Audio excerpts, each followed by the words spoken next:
Todo mundo já ouviu falar e até já tocou numa das plantas mais perigosas do mundo. Na verdade, não é bem a planta que oferece perigo. Ela apenas dá abrigo a ele. Estou falando da mamona, aquela planta muito comum no meio rural e também nos centros urbanos, encontrada em praticamente todas as regiões do Brasil. Lá pelos anos 70 e 80, quando a internet ainda engatinhava nos âmbitos militares e acadêmicos, e os jogos eletrônicos não eram acessíveis a qualquer família, as crianças costumavam brincar com suas armas inventadas, e muitas vezes a munição era composta por bolinhas verdes, ou às vezes avermelhadas, e providas de pequenas protuberâncias chamadas espinhos. Essa bolinha, de fato, é o que conhecemos por mamona, e seu arbusto tem o nome de mamoneira. O interior da cápsula, ou seja, da bolinha da mamona, possui 3 divisões, normalmente com uma semente cada, e é nessa semente que mora o perigo. Apesar de ser bastante utilizada na medicina, como irei falar adiante, o aparente inocente fruto pode ser um assassino. Aliás, um de seus componentes presentes em suas sementes é o verdadeiro responsável por isso, pois se trata de um dos piores venenos naturais existentes no mundo, conhecido por ricina. A ricina é uma proteína tóxica, considerada uma das mais potentes conhecidas, e pode causar a morte de uma pessoa em doses muito pequenas. A ricina é formada por 2 cadeias de proteínas, chamadas de A e B. A cadeia B é responsável por se ligar a receptores específicos nas células do corpo, enquanto a cadeia A tem uma atividade enzimática que pode danificar e destruir as células. Em outras palavras, a toxina é citotóxica, ou seja, a ricina infecta imediatamente as células e as impede de sintetizar suas proteínas, interrompendo as principais funções do corpo e causando danos a vários órgãos. Isso pode levar a uma ampla gama de sintomas, como náuseas, vômitos, diarreia, desidratação, convulsões e até a morte. Mesmo aqueles que sobrevivem ao envenenamento por ricina, muitas vezes sofrem danos permanentes em vários órgãos.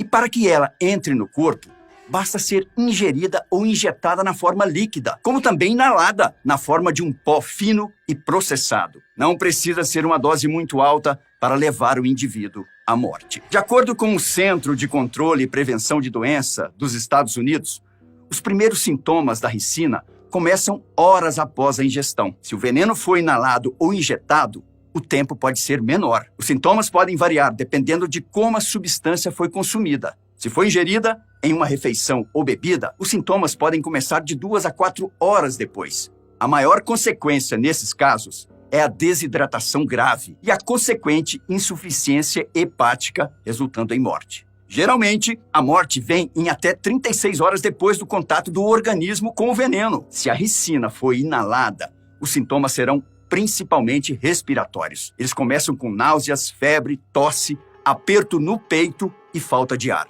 Todos esses sintomas levam ao acúmulo de líquido nos pulmões, insuficiência respiratória e morte. Quando injetada, provoca rapidamente colapsos nos glândulos linfáticos e nos músculos, seguido de dores intensas e dos demais sintomas de intoxicação. Como se vê, não há muito o que fazer no caso de ingestão exagerada. Hoje em dia, há vários métodos usados para desintoxicar um paciente, mas no caso da ricina, apesar de os procedimentos serem os mesmos, é muito difícil que o paciente saia são e salvo do hospital. Durante a Primeira Guerra Mundial, nos Estados Unidos pensaram em utilizar a ricina na ponta de suas munições, como também uma forma de gerar uma nuvem de pó tóxico a partir da mamona. Só não o fizeram pelo fato de a ricina não possuir qualquer tipo de antídoto, e isso poderia ser também fatal para seus soldados. Então, ao invés da ricina, foi usada a toxina botulínica, que, aliás, é mais fatal que a própria ricina. A ricina, além de mortal, tem a vantagem de ser mais facilmente conseguida por extração. Devido a isso, é que se pensou nela como uma poderosa arma biológica que pode, inclusive, matar silenciosamente o inimigo. O governo americano até solicitou que não se propagasse acerca da facilidade de extração de seus óleos, para não causar más influências ou gerar más ideias. Outro receio acerca dessa substância está nos atos terroristas, uma vez que, como aconteceu no passado com o uso do antrax, a toxina pode ser entregue a domicílio, dentro de um envelope de cartas. Daqui a pouco eu te conto. Bom, no contexto político, a ricina já foi usada para silenciar alguns desafetos, sendo que o caso mais famoso é de um dissidente búlgaro chamado Georgy Markov, assassinado em Londres em 1978. Markov havia deixado seu país para trabalhar como repórter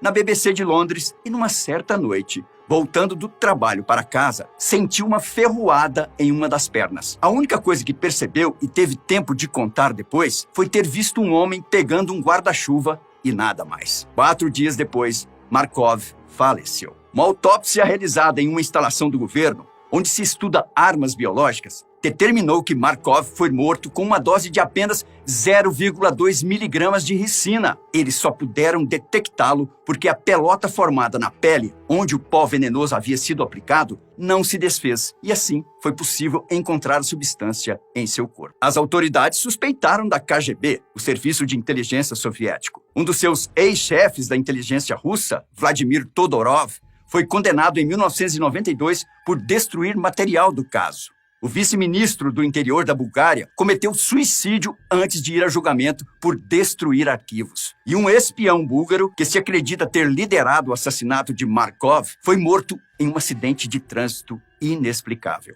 A substância tóxica pode ser fácil de fazer, mas é difícil apontar os culpados de assassinato com ricina, com precisão. Outros casos envolvendo o uso da ricina como fins idênticos aos terroristas foram registrados nos Estados Unidos. Em um deles, ocorrido em 2003, funcionários de um correio de Greenville, na Carolina do Sul, detectaram vestígios de ricina em suas instalações, seguidos de uma carta ameaçando envenenar as fontes de água da cidade. 3 meses depois, em fevereiro de 2004, restos de ricina foram encontrados na agência dos Correios, no prédio do Senado. As cartas estavam endereçadas ao ex-senador republicano Bill Frist. Embora não tenha havido vítimas, os prédios de escritórios do Senado foram fechados e 16 funcionários passaram por processos de descontaminação. Toda uma força dedicada ao estudo de ataques químicos e biológicos foi mobilizada.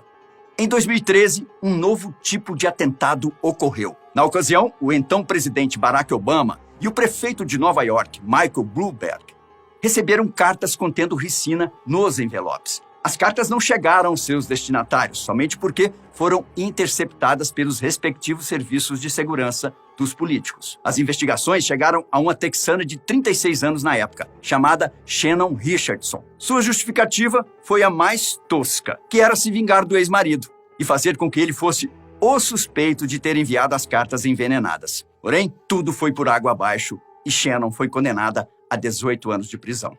E na medicina, como é que algo tão perigoso pode ser usado em tratamentos medicinais? Há relatos de que a mamona é usada como substância medicinal e também mortal desde a antiguidade. Na África, por exemplo, em uma caverna, foram encontrados vestígios de ricina em um galho de madeira que acredita-se tenha sido usado para aplicar o veneno no inimigo. Esse achado foi datado como sendo de 24 mil anos atrás. As pesquisas acerca da mamona também mostraram que diferentes civilizações do mundo antigo usavam sua substância para tratar várias condições. Um papiro egípcio do ano 1500 a.C.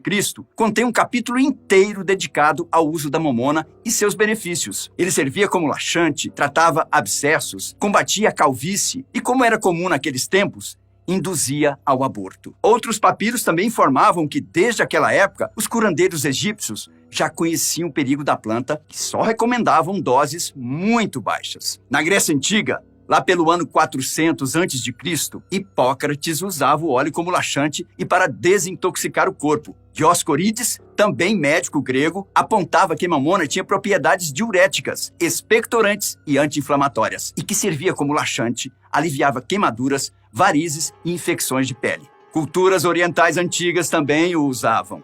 Na medicina tradicional chinesa, utilizava-se a polpa das sementes. A infusão de suas folhas era usada para tratar úlceras, feridas crônicas e também para aliviar a rinite. É importante destacar que o óleo de rícino, apesar de ser produzido também pela mamona, não tem as mesmas propriedades da ricina.